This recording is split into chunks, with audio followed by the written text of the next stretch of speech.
আসসালামু আলাইকুম। একতা যুব সংঘের উদ্যোগে সংবর্ধনা ও সাংস্কৃতিক অনুষ্ঠানে উপস্থিত সকল দর্শককে জানাই শুভেচ্ছা ও অভিনন্দন। আজ যুবক ভাইদের ঐক্যবদ্ধ হয়ে কাজ করার কারণে দেশ উন্নয়নের দিকে এগিয়ে যাচ্ছে। দেশের ক্লান্তিকাল সময়ে যুবকদের ভূমিকা অত্যন্ত গুরুত্বপূর্ণ ছিল। এই যুবক ভাইরা হলো দেশের চালিকা শক্তি। যুব সমাজের উদ্দেশ্যে একটা কথা বলতে চাই, আপনারা কেউ মাদকের সাথে সম্পৃক্ত হবেন না। মাদক স্বাভাবিক জীবনকে ধ্বংস করে, পরিবার থেকে বিচ্ছিন্ন করে এবং জীবনের লক্ষ্য থেকে ছিটকে দেয়। এই মাদকের ভয়াবহতা সম্পর্কে কম বেশি আমরা সবাই জানি। বর্তমান প্রধানমন্ত্রী মাদকের বিরুদ্ধে জিরো টলারেন্স ঘোষণা করছেন। যদি কোনো ছোট ভাই বড় ভাই মাদকের সাথে সম্পৃক্ত থাকেন, তার কাছে একটাই রিকোয়েস্ট, অন্ধকার জীবন থেকে আলোর পথে ফিরে আসেন। আজকের এই সংবর্ধনা অনুষ্ঠানে প্রধান অতিথি হিসাবে বক্তব্য রাখবেন বগুড়া জেলা জনতা পার্টির সাধারণ সম্পাদক, সকলের নয়নের মণি, জনগণের আশার বাতিঘর, আমার রাজনীতির অভিভাবক, যার হাত ধরে আমার দীর্ঘদিন রাজনীতির পথ চলা, যিনি দলকে সাংগঠনিকভাবে শক্ত ও মজবুত করার জন্য অক্লান্ত পরিশ্রম করে যাচ্ছেন, তিনি আমার শ্রদ্ধাভাজন বড় ভাই তোতা ভাই। আমি তোতা ভাইকে দিক নির্দেশনামূলক বক্তব্য দেওয়ার জন্য অনুরোধ করছি। এই নবনির্বাচিত কমিটির জন্য আপনারা সবাই দোয়া করবেন, যাতে তারা সঠিকভাবে দল পরিচালনা করতে পারে। এ পর্যায়ে আমার বক্তব্য শেষ করছি। সবাই ভালো থাকবেন, সুস্থ থাকবেন, আর তোতা ভাইয়ের কথা মনোযোগ দিয়ে শুনবেন। আসসালামু আলাইকুম। আপনারা সবাই কেমন আছেন? জানি সবাই ভালো আছেন। আজকের এই একতা যুব সংঘ কর্তৃক আয়োজিত সংবর্ধনা ও সাংস্কৃতিক অনুষ্ঠানে আমাকে আমন্ত্রণ জানানোর জন্য ধন্যবাদ জানাচ্ছি। আপনারা আমাকে এত এত ভালোবাসা দিয়েছেন যা আমি ভাষায় প্রকাশ করতে পারবো না, যার কারণে আমি গর্বিত। আপনারা সবাই অবগত আছেন, বগুড়া জেলার নবনির্বাচিত কমিটিতে আমি সাধারণ সম্পাদকের দায়িত্বে আছি। এই দায়িত্বের ভার কিন্তু আমার একার না, এই যুব সমাজকে আমার পাশে থেকে কাজ করতে হবে। প্রিয় সাথী ভাই ও বোনেরা, একটা কথা মনে রাখবেন, আপনাদের জন্য আমার দরজা সব সময় খোলা থাকবে। আপনারা যে যেখানেই বিপদে পড়বেন আমাকে স্মরণ করবেন, আমি আপনাদের পাশে থাকব। প্রত্যেকটা উপজেলা, ইউনিয়ন, ওয়ার্ডে নেতাকর্মীদের সবসময় রাজপথে সজাগ থাকতে হবে। আর যুবক ভাইদের বলতে চাই, রাজনীতির বাইরে যাওয়ার কিন্তু সুযোগ নাই। অফিস আদালত যেখানেই যাবা সেখানেই রাজনীতি। তাই ঐক্যবদ্ধভাবে আমাদের চলতে হবে, তাহলেই না দেশটা সামনের দিকে এগিয়ে যাবে। দেশ ও জনগণের উন্নয়ন আমাদেরকেই করতে হবে, আর এর জন্যই জনতা পার্টি কাজ করে যাচ্ছে। জনতা পার্টি হলো ন্যায় নীতি আদর্শ একটা পার্টি, যারা সবসময় অসহায় ও গরিব দুঃখী মানুষ নিয়ে কাজ করে। তাই আমাদের কি এগিয়ে আসতে হবে এবং দেশটাকে উন্নয়ন করতে হবে। একতা যুব সংঘ ক্লাবের সভাপতি সাক্কুকে অসংখ্য ধন্যবাদ আমাকে এই সংবর্ধনা দেওয়ার জন্য। আমি তোমাদের সেবক হতে চাই, বন্ধুর মতো পাশে থাকতে চাই। সবাই আমার জন্য দোয়া করবেন, আমি যেন আপনাদের পাশে থেকে দলের সকল কার্যক্রম সঠিকভাবে পালন করতে পারি। আমার সংক্ষিপ্ত বক্তব্য এখানেই শেষ করলাম। সবাই ভালো থাকবেন, সুস্থ থাকবেন। আসসালামু আলাইকুম।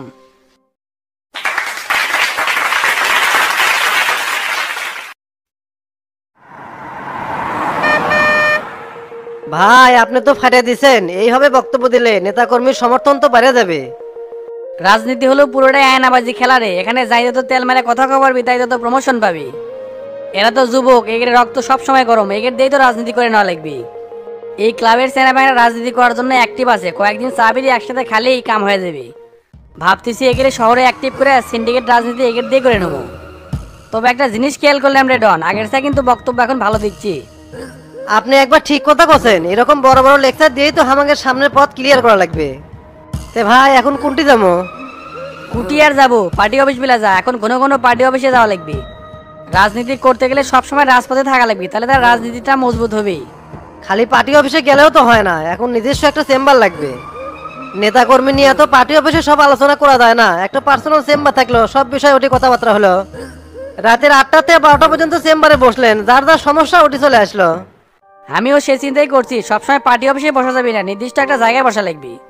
তুই একটা কাম করিস, মফিজ পাগলা মোড়ে যে মোটরসাইকেলের শোরুম আছে, ওর 2 তলা আমরা ভাড়া নেবো।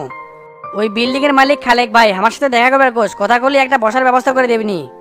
হ্যাঁ ভাই, ওই প্লেস তো অনেক ভালো, নেতাকর্মীকে আসতেও সুবিধা হবে। কালকে ভাইয়ের সাথে দেখা করে আপনার কাছে পাঠানোর ব্যবস্থা করেছে। তা গাবতলি মঞ্জুর সাথে কি তোর কথা হচ্ছিল? আজকে না আসার কথা, এখনো পর্যন্ত তো আলো না। হ্যাঁ ভাই, কথা তো হচ্ছে, আজকে সন্ধ্যার সময় মনে হয় আসবে। একদিন আসলে কিন্তু হবি না, প্রত্যেকদিন পোলাপান নেশে যান আমার কাছে হাজিরা দেয়। রাজনীতি অত সহজ জিনিস না, 2-4টা স্যান্ডেল আগে ক্ষয় করুক, তারপরে পোস্টে আশা করে যান। ওয়াক আমি বুঝা কমুনি, তে কুমুরিটা তাড়াতাড়ি দিলে হলেন না, মোটা অঙ্ক 1 টাকা পাওয়া গেল নে। ক্যামেরা খাওয়া ভালো না চুষে খাওয়া ভালো, সেটা আগে কত? অবশ্যই চুষে খাওয়া ভালো, অনেকক্ষণ খাওয়া যাবে। তাহলে শোন, যখন ওকে নেতা বানাবো তখনই আমার পাশ থেকে হেরে যাবি, নেতা না বানান পর্যন্ত আমার পাশেই থাকবি। আগে ওর পরীক্ষা নেবো, নেতার পরে আমার সাথে থাকবি না 2 নাম্বারই করবি, সেটা জাস্টিফাই করা লাগবে না। নেতা হওয়ার পরে যদি আমার কথা না শুনে তাহলে তো ব্যর্থ কমিটি, ওখান থেকে আমি 2 টাকাও আয় করে পারবো না। কিছুদিন পিছিয়ে পিছিয়ে ঘুরুক, ওর টাকা পয়সা কেঙ্কা আছে সেটা আগে দেখি, তারপরে না হয় কমিটি দেবনি। তা ভাই পার্টি অফিসে তো চলে যাচ্ছে। আমাকে নেবাই দা, গাড়িটা সাইড করে 1 প্যাকেট ব্যানসন সিগারেট নিয়ে আয়। ঠিক আছে ভাই।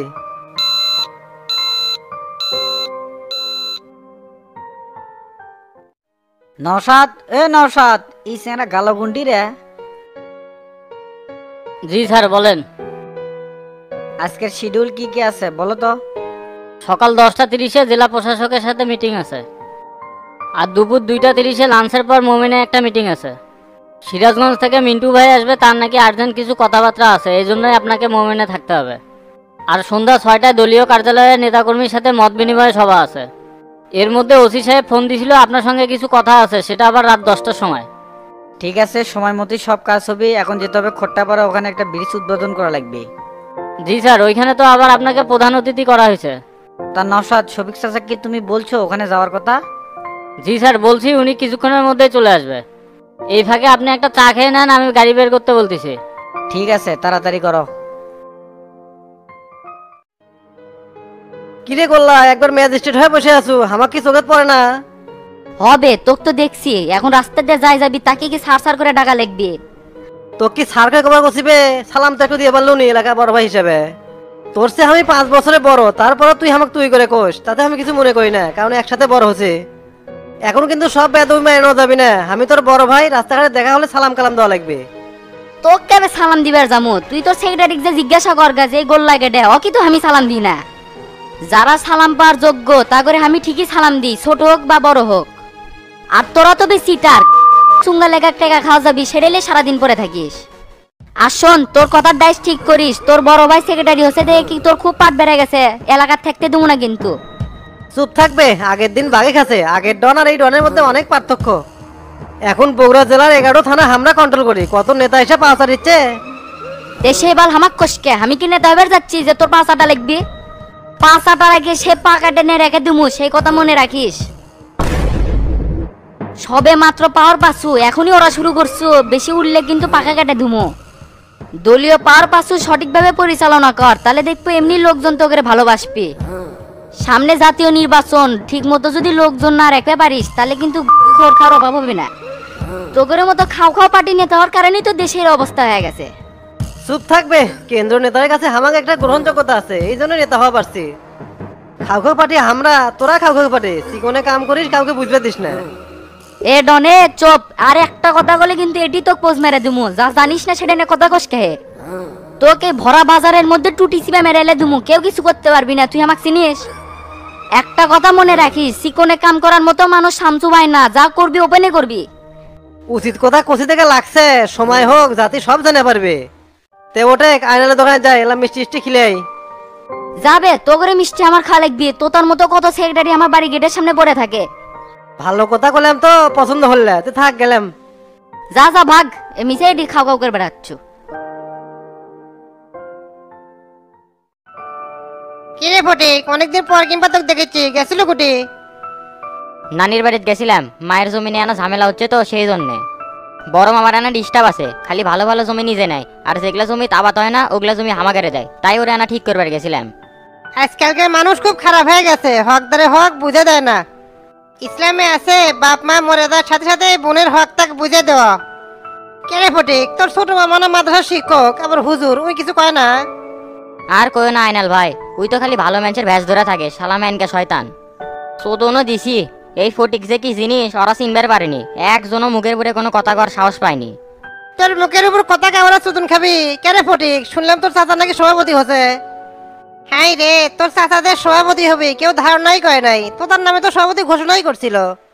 যা বোঝো না সেটা নিয়ে জানি বেশি কথা কয় না, রাজনীতির খেলা তো শুরু হয় রাতে, আর দিনে যাওয়া সব নাটক। চাচা যে সভাপতি হবে এটা আমরা আগে থেকে জানিছিলাম, কিন্তু কাউকে কইনি, কারণ উপর থেকে নিষেধ আছিল। একটা জিনিস ভাবিছি রে, চাচাদের দুর্বল মানুষ, এত বড় ইউনিটের দায়িত্ব পালন করবি কিরম করে? সামান্য ইউনিয়নের চেয়ারম্যান হয়ে যেই কারুকার্য দেখলাম, তার কাজে কামে তো কোনো ডিসিপ্লিন নাই, হলেই হলো। তার একটাই কথা, কাজ তো আর বন্ধ নাই, হচ্ছেই তো। দূর মেয়া কি কও তুমি, কাজ কি কোনোদিন আটকে থাকছে? কাজ তো নিজের গতিতে চলছে। বৃষ্টি চলে তোমার দোকানের সামনে এক হাঁটু পানি জমা থাকিছিল, সেই ট্রেন কে করে দিছে? আমার চাচাই তো করে দিল। খারাই ভুলে গেছো? সরকার পাড়ার ভিতর দিয়ে যে পাকা রাস্তাটা হচ্ছে ওটা তো আমার চাচাই করে দিছে, আর তুমি তার নামে বদনাম কও। অনলি সরকার অনুমোদিত কাজ, চাচা থাকলে হলো নি, কালাম থাকলে হলো নি। একজন ইউনিয়নের চেয়ারম্যান আর দলের সভাপতির মধ্যে অনেক পার্থক্য আছে রে। ধুর মেয়া, কিসের পার্থক্য আছে? দায়িত্ব তো দায়িত্বই, এনা ছোট আর একটু বড়। একজন চেয়ারম্যানের সরকারের নির্দেশ অনুযায়ী কাজ করতে হয়, তাদের মাসিক বেতনও আছে। কিন্তু একজন জেলা সভাপতির কাছে কেন্দ্র থেকে দিক নির্দেশনা তুলনামূলক কম আসবে, আর সংগঠনকে সঠিকভাবে পরিচালনা করার জন্য নিজেরই অনেক সিদ্ধান্ত নেওয়া লাগবে। আর সেক্ষেত্রে তো সবিক চাচা ওয়াকিজু, তার জীবনে তো কোনো বড় সিদ্ধান্ত নিতে দেখি নেই। আমার মনে হয় চাচা খালি ঢোকার পা ওই হয়ে থাকবি আর সব কাম তোতা করবি, ওই শালা বিটলে আছে। আয় রে, রাজনীতিবিদ এসে গেছে। তুমি এই দোকানটা বন্ধ করে আমার সাথে রাজনীতি করো, তাই ভালো হবে নি। তোমার মতো জ্ঞানী লোকের রাজপথে রাজনীতি করা লাগবে, তাতে জাতির অনেক উন্নতি হবে। আরে ভাই, জাতি হামাক দাম দিল না, কই উচিত কথা, কিন্তু কেউ মানে না। এ ফটিক, তুই বুকে হাত দা কত, আমি ততগুলা কথা কছি, একটা কথা রং কছি। কথা তো আমার ঠিকই আছে, কিন্তু চাচা তো এখন আর আগের মতো নাই, এখন অনেক স্ট্রং হয়ে গেছে। ক্ষমতার চেয়ার থাকলে গায়ে এমনিতেই গরম থাকে। টাকা আর ক্ষমতা খুব খারাপ জিনিস, ম্যানচেক বদলে দেয়। আমি দোকানদার মানুষ ভাই, ছোট মানুষ, অত কিছু বুঝি না। তে তুই কিছু নেবো নাকি? আমি আবার ভাত খাবার যাবো। তোমাকে এই লিস্ট দিয়ে যাচ্ছি, এই লিস্ট অনুযায়ী বাড়িতে মাল পাঠিয়ে দিও, আজকে আবার বাড়িতে মেহমান আসবে। দিয়ে দে, বিকালের মধ্যেই পাঠিয়ে দেবনি। আর কিছু টাকা দিয়ে দেস।